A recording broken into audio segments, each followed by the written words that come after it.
আসসালামু আলাইকুম। বিসমিল্লাহির রহমানির রহিম। আজ আপনাদেরকে বাংলাদেশের রাজনীতির নতুন দল এনসিপি তাদের সম্বন্ধে কিছু গুরুত্বপূর্ণ খবর দিব, যেটা আপনারা শুনে সত্যি আশ্চর্যান্বিত হবেন। এটা ডিজিএফআইয়ের ভিতর থেকে খবরটা এসেছে এবং আপনারা জানলে, আপনারা শুনে আশ্চর্যান্বিত হবেন এবং অবাক হবেন যে কি চলছে, বাংলাদেশের লেটেস্ট কী অবস্থা, কিভাবে চলছে এবং কেউ আগাচ্ছে কেউ পিছাচ্ছে, কারণটা কি, রাজনীতির কেন এরকম উলটপালট দিক হচ্ছে। তার প্রধান কারণ হচ্ছে এনসিপির যেসব নেতা কর্মী যারা উপরের লেভেলে আছে, আপনারা জানেন সারা দেশে মানুষ তাদেরকে পছন্দ করে এসেছে। তো এখন এবং বাংলাদেশের ডিজিএফআই এরা মিলে নাকি একটা ষড়যন্ত্র করেছে, যেটা আমি ভিতরের থেকে জানলাম, যার মধ্যে ডিজিএফআই জড়িত। এবং ওনাদের মধ্যে একজন এই কথাটি ফাঁস করেছে যে এনসিপিকে বাংলাদেশের জনগণ পছন্দ করে।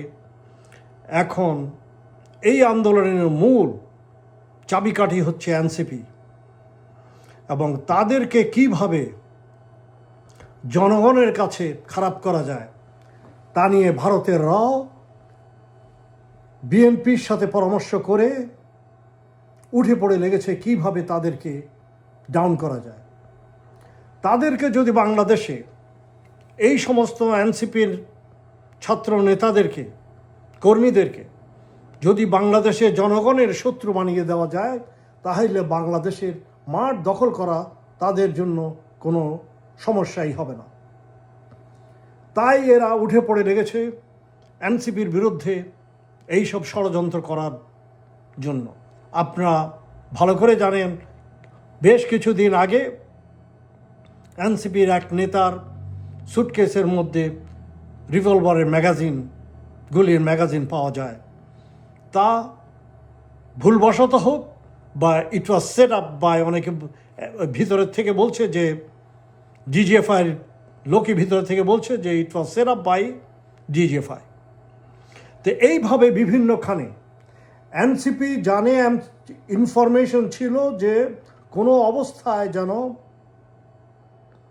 গোপালগঞ্জে যাওয়া না হয়, এবং এজন্য তারা যে সমস্ত প্রস্তুতি নিয়েছে, এবং এই প্রস্তুতির আওয়ামী লীগের প্রস্তুতির জন্য, বাকশালীদের প্রস্তুতির জন্য ডিজিএফআই এবং ভারতের সব দিক থেকে সমর্থন করে এনসিপিকে সেখানে পরাস্ত করার চেষ্টা করেছে, এবং এর মধ্যে বিএনপিও জড়িত।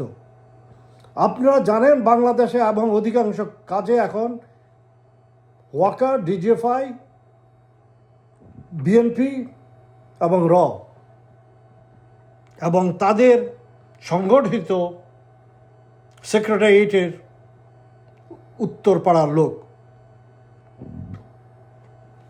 তাই ভাই আপনাদেরকে বলি, এনসিপির বিরুদ্ধে যে চাঁদাবাজি, এটা টোটালি ডিজিএফআই এর ষড়যন্ত্র। It's a set up. বাংলাদেশের জনগণকে এবং পৃথিবীতে সমস্ত রেমিটেন্স জনগণকে এনসিপি এর বিরুদ্ধে যেন আমরা কথা বলি, যেন আমরা এনসিপির নেতা কর্মীদেরকে ঘৃণা করি, সেই জন্য তাদের এটা হচ্ছে ষড়যন্ত্র। প্লিজ এই ষড়যন্ত্রের ধোকায় আপনারা পড়বেন না। এরাই আমাদের জন্য জান দিয়েছে, যার জন্য আজকে বাংলাদেশে আমরা স্বাধীনভাবে কথা বলতে পারি, মাথা উঁচু করতে পারি। আমরা আমাদের অধিকারের জন্য আজ পর্যন্ত আপনি জানেন 54 বছরে বাংলাদেশ স্বাধীনতার পর এইভাবে কখনো আমরা কথা বলতে পারিনি, কিন্তু এখন কথা বলতে পারছি। অনেকে বলছে না আওয়ামী লীগের আমলে ভালো ছিল, চুরি ডাকাতি তারা ডিজিএফআই ইচ্ছাকৃত ইনপারপাসলি হওয়ার মাধ্যমে সন্ত্রাসী এ ধরনের বাংলাদেশে করছে, যেন মানুষ বলে যা আমাদের আগেই ভালো ছিল। এইগুলো সবগুলো ডিজিএফআই মিলে এবং এর সাথে বিএনপির নেতা কর্মী জড়িত, এরা করছে। এগুলো আপনারা বাংলাদেশে কোনো একদিন ইনশাল্লাহ আমরা যদি বাংলাদেশে ক্ষমতায় এনসিপি বা অন্য কোনো দল ক্ষমতায় আসে, এগুলো সব ফাঁস হবে এবং এগুলো তথ্য আপনারা পাবেন এবং উত্তরপাড়ার থেকে কি করেছে এবং বিচার বিভাগের কারা কারা এর সাথে এখনও জড়িত, আপনারা এগুলো সব খবর পাবেন। এনসিপির অনেক কর্মী এখনও জেলে আবদ্ধ আছে এবং যারা এইসব আন্দোলনে জড়িত ছিল এখনই অনেকে আছেন জেলে, যারা দিনের পর দিন সময় কাটাচ্ছেন এবং অনেক সৈন্য ও এই বাংলাদেশে জেলের মধ্যে আছেন, তাদেরকে অন্যায়ভাবে জেলে পুরে রাখা হয়েছে।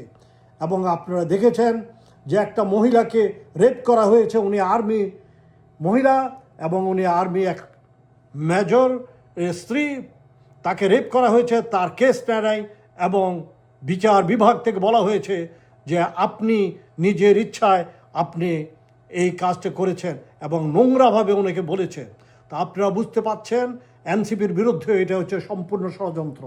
এনসিপিকে যদি বাংলাদেশে তারা শেষ করতে পারে তাইলে বাংলাদেশে তারা এই আন্দোলনে আওয়ামী লীগ সাকসেসফুল হয়ে যাবে। বিএনপিকে তারা বলছে খুব শীঘ্রই বিএনপিকে তারা ক্ষমতায় আনতে চায় এবং বিএনপি ক্ষমতা আনার পরে বিএনপির সাথে ঊর্ধ্বতন কর্মচারীর সাথে তাদের কন্ট্রাক্ট হয়েছে যে এরপরে তারা আওয়ামী লীগকে আবার বৈধতা দিয়ে নিয়ে আসবে। তাই আমি আজকে এই বলে শেষ করছি, আপনারা এনসিপির বিরুদ্ধে যাবেন না। বাংলাদেশের জনগণ এনসিপির বিরুদ্ধে যেসব চাঁদাবাজি, এগুলো সম্পূর্ণ মিথ্যা, এগুলো সেট আপ। আপনারা মনে করেন আমরা তো ভাতের হোটেলে অনেকে খেতে যায়, হারুনের ভাতের হোটেলে, এই জন্য কি তারা বিক্রি হয়ে গেছে? এনসিপির যদি কাউকে ভাই হাঁসের মাংস খেতে চায়, what a big deal with হাঁসের মাংস? হাঁসের মাংস তো কিচ্ছু না। যারা বাংলাদেশে লক্ষ লক্ষ হাজার কোটি টাকা বাংলাদেশ থেকে নিয়ে চলে গেছে, আপনারা সেইগুলো চিন্তা করেন না।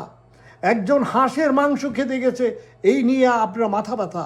প্লিজ দয়া করে বুঝার চেষ্টা করেন, দেশকে রক্ষা করেন। বাংলাদেশের জনগণ একমাত্র এই দেশ আপনাদের হাসি থেকে থাকবে। আপনারা এনসিপির পাশে থাকেন। এনসিপি এরা আমাদের জন্য ভালো করেছে, তাই আমরা এদের কাছে কৃতজ্ঞ। এমন না যে এরা যা ইচ্ছা তা করবে, আমরা এদেরকে শুধরাবো ইনশাল্লাহ, এটা সঠিক হবে। এরা এখনও বাচ্চা ছেলে, এদের বিরুদ্ধে এসব বদনাম করা হচ্ছে এবং এই বদনামের মাধ্যমে এদেরকে আপনি মানুষের ঘৃণার জায়গায় এনে তারা দেশের সর্বনাশ করবে। আপনারা ভালো করে জানেন ভারত বসে আছে এই সর্বনাশ করার জন্য। তাই আপনাদের কাছে আমি আকুল আবেদন করছি, আপনারা এনসিপির পাশে থাকেন। ইনকালাব জিন্দাবাদ। আসসালামু আলাইকুম।